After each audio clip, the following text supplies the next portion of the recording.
We have 3 questions over here to the right. Now it appears 4. Let's go Jenna, Jay, Pockrass, and then Tom. Jenna Fryer, Associated Press. I actually have 2 questions. All 5 of you today have said family and thank your family and talked about how you've all had an opportunity to share memories of your dad. Is it a stretch for us to say that this occasion gave you guys this opportunity to come together? Because so rarely have we seen this entire group together, but you had the Wrangler announcement and this, and we're seeing you guys more together. So is it a stretch to say that this is a special occasion that sort of helped this family a little bit? And then my second question, because in case I get the microphone taken away, a lot of people, the only memories they have of Taylor is this little girl in Victory Lane, and now here she is this weekend, this poised, charming, funny, grown woman. And where did she come from, and who takes credit for her? I'll take credit. No. Honestly, obviously this is a great opportunity for us all to get together, but I'm sure, as you all know, this industry and this lifestyle does not really afford the opportunity like a normal routine work schedule does for us to get together, and we've kind of lived that for forever. So we're kind of used to, we see you when we see you, and when we don't, if we need something, we call. Yeah, and Dad made me who I am, and Mom made me who I am, and now that I'm growing up, I'm connecting more with Kerry. He's the oldest, I'm the youngest, but I've always grown up around this, and it's kind of all coming together now that I'm a little bit older and getting out there on my own and doing what I love to do and what Dad taught me to do. So that's where I came from. I'd like to say too, that we've spent our lifetime being together as a family. We all live together, we're raised together, and so there may not be a lot of public moments that you get to see all 5 of us share a stage like that we do today. But we've all had the Christmases and the Thanksgiving and the special times that we can share together, and sometimes we get to do that 2 or 3 or 4, and sometimes we get to do it all 5 of us, and it's been that way all of our life. And so we are a family that comes together, and we come together on a special day like today to honor our dad. And it's really not unusual for us like you make it out to be. Jay. Jay Penelwood, front stretch and all left turns.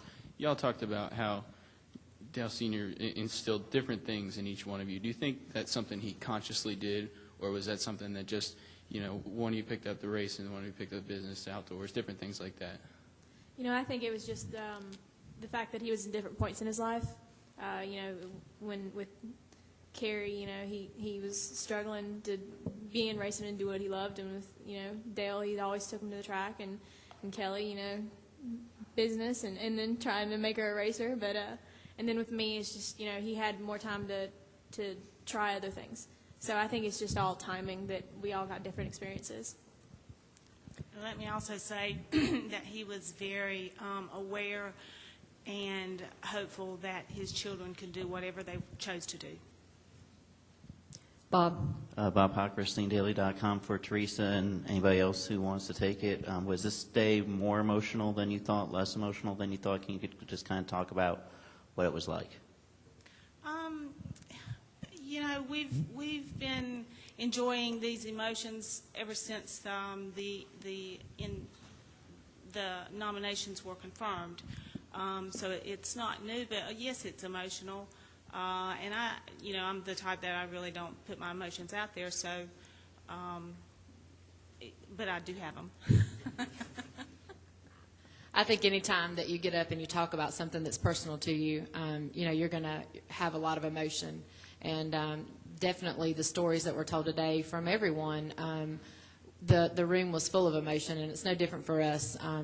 That when you talk about someone that you miss and that left us too soon, we all have very strong emotions about that, and good and fond memories about it.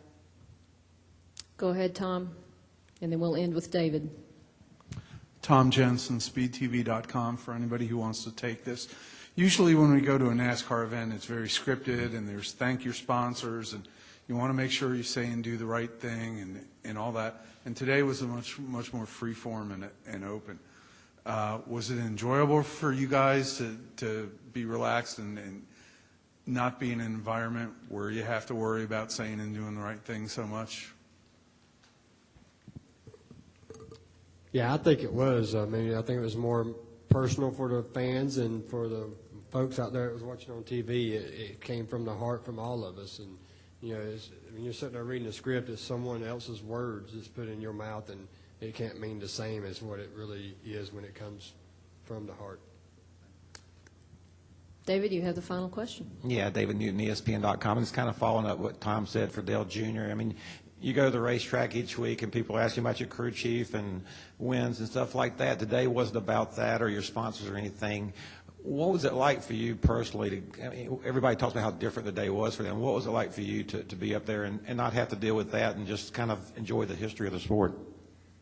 Yeah, it was nice. You know, I just got up there and said whatever I wanted to say. I thought that I'd share that little story about Japan, and it kind of went along with what we were all talking about, and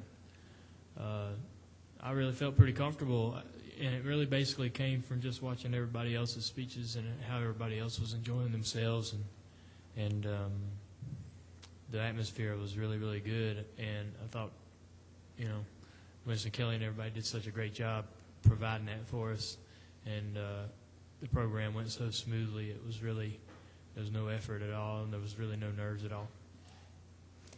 Thank you, family. Congratulations.